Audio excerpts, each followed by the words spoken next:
Ray, sa pikas bahin ta Attorney Ray, ang utang nato karon record-breaking 14.24 trillion pesos.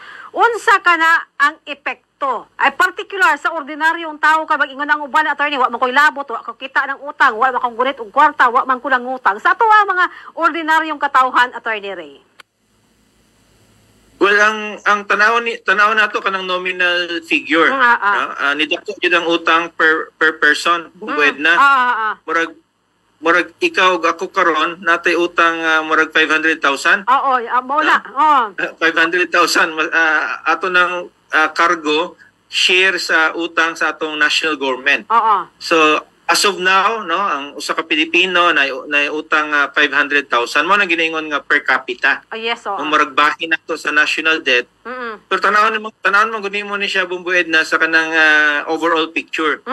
No, pasabot nga although atong i-admit historically kaning administrasyon ni President Bongbong Marcos all-time high ni ang iyang utang. No, nagsegundo lang tong previous administration ni President Duterte. Pero tanaw sa kadako lang kanang nominal, dako jud siya ang utang. Pero sa ekonomista manggod bumbued na tan-aw nimo ni siya sa ratio sa atong gross domestic product. Unsa ba kadako ang atong ekonomiya?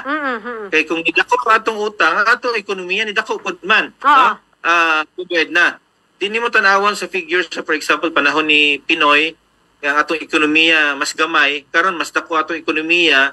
Sa lingwahe sa mga ekonomista, dapat kaning utang sa nasod tan-aw nimo sa in relation sa kanang atong ekonomiya, no, atong gross domestic product. Kaya kung imong tanawon manggod, kaning kaning atong gross domestic product ni dako pud man siya. So ang ratio daw bumbued na sa atong utang karon with respect sa gross domestic product, nakaabot og mga 60%, 60%. Now, ang paspas lang, tanong nimo, sa tibuok kalibutan, kinsa bang nasod ang pinakadako nga mangutang? No? Ang statistics mo buwed na, kung pinakadako nga utang, nasod man sa Amerika. No? Kung sa ratio po buwed na, no, kanaging nimong utang in relation sa gross domestic product, ang nasod sa Japan. Ang pinakadako, no, murag 250% sila, murag almost times 4, times 5. So ang pangutana lang din at boil down kay debate magud ni sa mga kanpod, no, sa ekonomista at mga policy makers.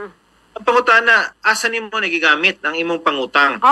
Asa na siya mga aktibidades o di ba mga portion sa ekonomiya nga gigamit nimo na, no? Explanation sa atong mga ekonomista bumbued na ni dako ang atong utang tungod lang katong pandemya. No, kay pagkahuman atong term ang ni President Duterte, ang atong ratio sa atong utang sa atong ekonomiya nasa 40%. Tapos pag abot aning pandemya nakaabot og 60%. So niingon ang mga economic managers ni President Bongbong Marcos nga kaning paghuman daw sa iyang term iyang inaog ni, no, from 60% to 50%. Tapos dapat manggod bumbued na atong tanawon nga dapat paspas ang imong paglambo sa ekonomiya kay pagtanaw sa atong mga ekonomista maapsa nato ning pagbayad sa pag-utang. Na sa kanilang forecast daw sa atong nasod 2024 hangtod mahumaning term ni President Bongbong Marcos, naghinaot nga tinuod nilang forecast bumbued na nga ang paglambo sa ekonomiya nasa 6 to 8%. Taga-tuig. Ang pasabot kung anak ka paspas ang paglambo sa ekonomiya, usa ni siya ka pinakapaspas. No? O paspas na paglambo sa ekonomiya nga ilang pagtanaw nga mamenos ang atong kaning utang. So bottom line jud ani bumbued na kanang pag-utang manggod di jud na siya kanang mingon kag mingon kag dautan as long as ang atong ekonomiya nagalambo. No, nag-improve. Kaya ang mubayad ana bumbued na directly di man kita mubayad ana, no? Ang mubayad ana ang gobyerno. Pero indirectly mo suffer ta in terms of kanang bahin sa mga serbisyo, no? Like for example education, health services. Kay na may bahin kanang giningon nga debt servicing sa atong budget, no? Kay kung wadako ning bahin sa pagbayad sa utang, natural apektado ang atong edukasyon, atong infrastructure o atong mga kaning public services. So, ingon pa gani sa uban, Attorney Ray, di ba sa atong budget karon 2024, 5 trillion pesos. So, out of that, pila ka porsyento atong utangon kay lagi gamay raman ang ato ang nakolekta nga buwis. Ang ingon sa uban, pwede dili ta mangutang og dako kay dili man ta mabuhi kundi ta mangutang. Minusan nyo na lang sa inyong confidential fund para di matamaan ang Pilipinas, bali magrabihan nga daghan tag utang. Sakto po na siya kanang oversight, Bumbo Edna, no? Kay atong i-justify kung mangutang, asa man nato ginagastos na. Pwede man natong i-reduce ang atong national budget para ang atong pangutang di pura nakadako. No, usa na katong na-mention nimo kanang mga confidential funds. No, sakto yun na siya, Bumbo Edna, kung pwede ganing itang-tango na siya. No, kanang confidential funds. Pero more than confidential funds, Bumbo Edna, ang pinakadako nga buslot sa atong budget nasa korupsyon. So, kung mangutang lang ta, patukod tag mga kalsada, pagkatapos 20% paingon sa atong mga politiko, sayang gyapon. For example, mo budget tag 1 trillion no sa atong infrastructure sa isa ka tuig, o di ba 2 trillion no? Pinakadako maning budget sa atong gina-justify man nila ning pangutang, Bumbo Edna, tungod lagi aning kinahanglan natong infrastruktura. Yes, Pero nakabalo man ta, Bumbo Edna, no? Industry man na siya nga practice nga pinakagamay 20% paingon sa atong mga politiko. Nang pasabutan ni nangutang ta para atong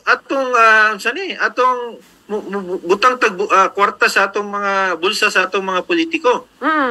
No, diya siguro ilan i-improve, Bumbo Edna, kay ang point ani okay lang man ang mangutang unta as long as tanan nga kwarta no paingon sa kanang sakto nga proyekto. Pero kung mangutang ta pagkatapos ang purpose sa atong utang ang katawhan ang mubayad, ang atong gobyerno ang mubayad, ang naadunahan atong mga politiko. Siguro na sakto, no? Na dapat siguro i-address na sa gobyerno kanang na-mention nimo nga mga walay kwenta nga mga pondo, no? Kanang confidential fund ilang i-minimize na siya, Bumbo Edna. Kaduha, ang korupsyon. Okay. Sa gobyerno, ilan i-minimize. Tungod kay, muratag ni ikuhag kwarta no, sa katawhan, atong ipadato ni atong mga politiko. Pero, dapat Bumbo Edna, dapat ilan i-address maayo kaning issue sa korupsyon para magamit yun sa sakto nga kanang atong resources, magamit yun sa sakto, no, sa serbisyo o diba sa infrastruktura. Oo, attorney, pero ang problema, sila ang gahimo og bala o sila po ang manghurakot. Unsa na lang ni attorney? Well, mo na itong ginaingon, no? Bumbo Edna. Ilang tanawan ang perspective sa pangutang tungod kay kung ang purpose lang sa pangutang, mugastos daw sa dako nga infrastruktura, pero ang nagabulahan si congressman, no? Si gobernador, si mayor, up to sa atong barangay captain, Bumbo Edna. So, di po na yun, no? Murag nahitabo nga distribution of wealth, okay lang unta dito sa mga pobre, paingon ang distribution of wealth. Kung paingon sa atong mga politiko, more di na maayo nga sige po tagpangutang dako, kung wa nila na-address no, kaning major issue sa kaning corruption. So, kung baga pa, attorney, ang tanan, balik nato, mapili taga opisyal nga dili kurakot. At the end of the day, no, nagyan po tayo say. Bubuet na, no? Kanang ginahatag sa tuwa sa mga kampanya. Asa man nabawion. No? Mo nang realidad sa atong komunidad karon, Bubuet na, no? Every election season, no, daghag tunol din ha, no, mudawat ta, pero kabalo man ta asa man na bawion pod. No, bawion gyapon na sa kanang siguro sa mga pamaagi pod nga makabawi pod ang atong mga leaders. Ang punto de vista ni Bumbued na wa man ta naga-object sa utang, no. Ang atong ginaingon lang dapat magamit ni sa sakto nga resources para mulambong atong ekonomiya, makahatag og sakto nga serbisyo, pero dapat i-address sa gobyerno. Honestly, no? Honest to goodness nga pag-address nila kaning pinakadako nga problema sa atong sosyedad, kaning corruption sa atong infrastruktura na dapat ma-address na sa atong national government. Okay.